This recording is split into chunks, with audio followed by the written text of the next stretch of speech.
अस्सलाम वालेकुम my YouTube family, welcome to my channel feast with Nafisa.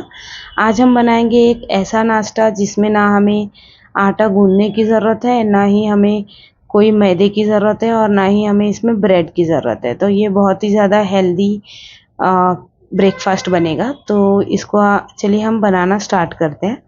इसके लिए मैंने लिए है 4 मीडियम साइज़ के आलू, जिसको मैंने नमक डाल के बॉईल कर लिया है। जैसे मैं हमेशा ही मेरे वीडियोस में बताती हूँ कि अगर आपने आलू में नमक डाल दिया और इसको बॉईल किया तो फिर आलू में जो है अंदर तक नमक कांस्टेंट तरीके से चला जाता है और आलू जल्दी भी बॉईल हो जाते हैं। अगर आपने ऊपर से नमक डाल दिया तो कहीं पे नमक लगता है और कहीं पे आलू फीके रह जाते हैं। तो यहाँ पे एक मैशर की हेल्प से आपने इसको अच्छे से मैश करना है। ये देखना है कि कोई भी लम्स ना रहे। और इसमें थोड़ा सा मुझे नमक कम लग रहा था तो मैंने थोड़ा नमक डाला है। 1 टेबलस्पून लाल मिर्च का पाउडर, हाफ टेबलस्पून गरम मसाला, 1 टेबलस्पून धनिया पाउडर, 1 टेबलस्पून ज़ीरा पाउडर और 1 टेबलस्पून चाट मसाला डालते हैं। और एक मीडियम साइज़ की प्याज जिसको ऐसे मैंने फाइनली चॉप्ड किया है, ये भी इसमें डाल देंगे। और कुछ धनिया के पत्ते डाल के जो है इसको अच्छे से मिक्स करेंगे। पूरा मसाला जो है पूरे आलू पे मिक्स हो जाए, ऐसे हमको अच्छा एक 5 मिनट तक इसको हमने अच्छे से मिक्स कर लेना है। अभी इसके बाद हम इसमें डालेंगे हाफ नींबू। अगर आपके पास नींबू नहीं है तो आप विनीगर का भी यूज़ कर सकते हैं। तो बट हमें इसका टेस्ट थोड़ा चटपटा सा चाहिए, इसलिए मैं इसमें हाफ नींबू भी डाल रही हूँ। हाफ नींबू डालते हैं और 1 टेबलस्पून हम इसमें शक्कर भी डालेंगे। तो कैसे होगा कि तेज़ खट्टा मीठा ऐसे चटपटा सा इसका टेस्ट आएगा और हमें ये वैसे ही चाहिए।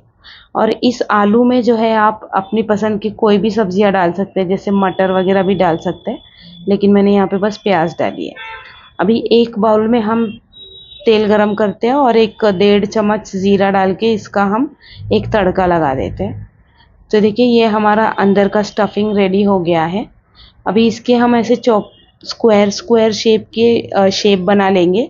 आप शेप अपने हिसाब से कोई भी साइज़ का बना सकते हैं और कोई भी शेप में आप इसको इस कटलेट्स को बना सकते हैं। तो यहाँ पे मैं चौकोन स्क्वायर शेप के बना रही हूँ। तो यहाँ पे देखिए आप ऐसे थोड़ा सा आटा अपने हाथ में लेके तेल लगा के जो है ऐसे स्क्वायर शेप में आप इसको रेडी करके रख दीजिए। अभी एक दूसरा पैन लेते हैं। इस पैन में हम जैसे ही पैन गरम हो जाएगा इसमें हम डालेंगे 2 टेबलस्पून ऑयल।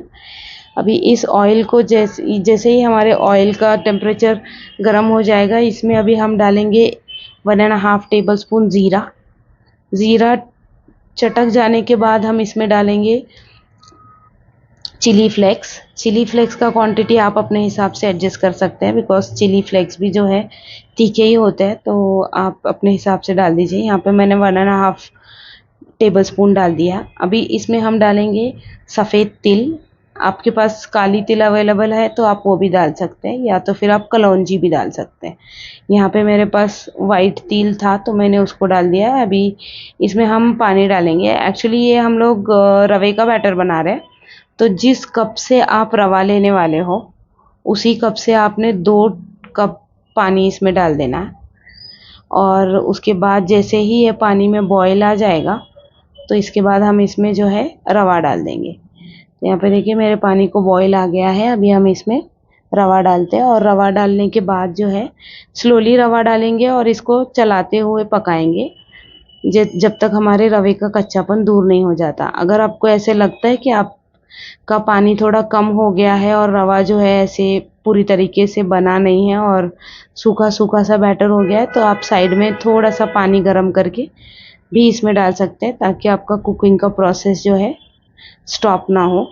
तो यहाँ पे देखिए ये इस तरीके का बैटर मेरा रेडी है। अभी इसमें मैं धनिया के पत्ते डाल के इसको फिर से मिक्स करूँगी और इसको हम साइड में रख देते हैं थोड़ा ठंडा होने के लिए।